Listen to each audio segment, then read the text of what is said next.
Bienvenue à l'épisode 7 de la série How to Get Away with Bad Buzz, ou en français, Comment échapper à un bad buzz sur les réseaux sociaux. J'ai créé cette série car je suis convaincu qu'il y a des personnes qui ne savent pas comment gérer un bad buzz ou qui ne savent pas comment l'anticiper. Donc cette série est faite pour vous, chers communicants des entreprises présentes sur les réseaux sociaux.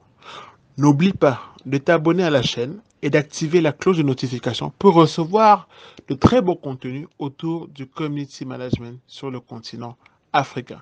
Vous avez également dans la description de la vidéo des liens pour lire davantage d'articles autour du métier et une formation en ligne dédiée à l'apprentissage pas à pas du community management et à la gestion des communautés sur les réseaux sociaux. Alors, dans cet épisode 7, nous allons voir une autre technique pour anticiper un bad buzz. Je vais vous raconter une histoire. Il y a quelques années de cela, autour de 2011-2012, j'avais une amie qui travaillait à Douala dans une entreprise agroalimentaire. Retenez bien, entreprise agroalimentaire. Alors, au début, Facebook était tout nouveau, tout le monde venait de passer de iPhone à Facebook, les gens découvraient Facebook, tout le monde publiait chaque jour sur Facebook, je suis en train de manger dans un restaurant, je suis avec mes amis en boîte de nuit, je me prends en photo, etc., etc. Donc, un jour, mon ami en question, je ne vais pas donner le nom, elle a publié une photo sur Facebook de son bureau, avec un lâche sourire et les pieds un peu en mouvement, pour dire ah, je viens de voir une souris passer. Qu'est-ce que je fais? Je la tue ou je quitte le bureau? C'était pour amuser la galerie, bien évidemment. Il y avait des commentaires de personnes qui disaient ah, mais tu as perdu une souris. Comment je n'avais pas tué une souris? C'est une minuscule souris. Vas-y, prends ton talon aiguille et puis tu la frappes.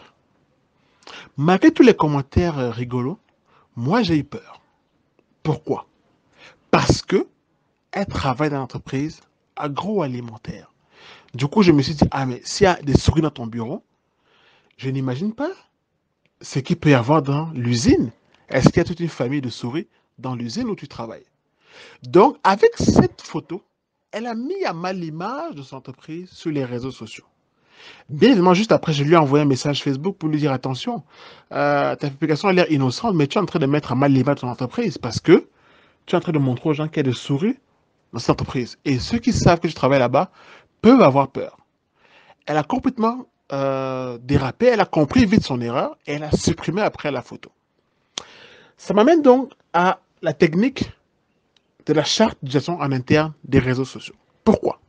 En tant que chargé de communication, marketing, communication d'entreprise, vous devez absolument rédiger, soumettre et publier une charte d'utilisation en interne des réseaux sociaux. Ça veut dire que empêcher les employés, entre guillemets, bien évidemment, de prendre des selfies dans les bureaux, de se filmer, de faire des Snapchat, de faire des TikTok lorsqu'ils sont dans le travail ou alors dans leur bureau. Pourquoi? Parce que en prenant une photo un peu innocente, il peut y avoir justement un document secret qui n'est pas censé être dévoilé au public. Il peut avoir un tableau avec des graphiques, des courbes qui montrent par exemple le nouveau packaging que vous prévoyez dès la rentrée prochaine, le nom du nouveau produit. Et si jamais vos concurrents tombent dessus, eh ben, ils vont anticiper et vous damer le pion. Ça veut dire que en dehors de mettre des caméras de surveillance, parce que pour moi, ça ne sert à rien de mettre des caméras de surveillance en entreprise, veuillez faire accepter, en fait, ou faire signer cette charte par tous les employés de l'entreprise. Ça veut dire qu'on ne refuse pas que vous venez à votre téléphone portable en entreprise, mais quand vous êtes dans votre bureau, évitez de faire des photos ou alors évitez de parler. Également, vous pouvez également mentionner dans cette charte de modération la non-divulgation de ce qui se passe en interne, que ce soit des commentaires sur Twitter, parce que beaucoup de gens parlent sur Twitter.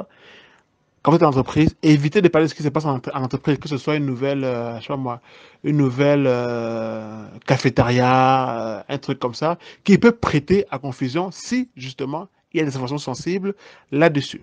Donc, à vous de mettre en place ces chartes de modération et, à travers ma formation en ligne sur le community management, je vous montre comment mettre en place cette charte de modération ou l'utilisation des réseaux sociaux en interne.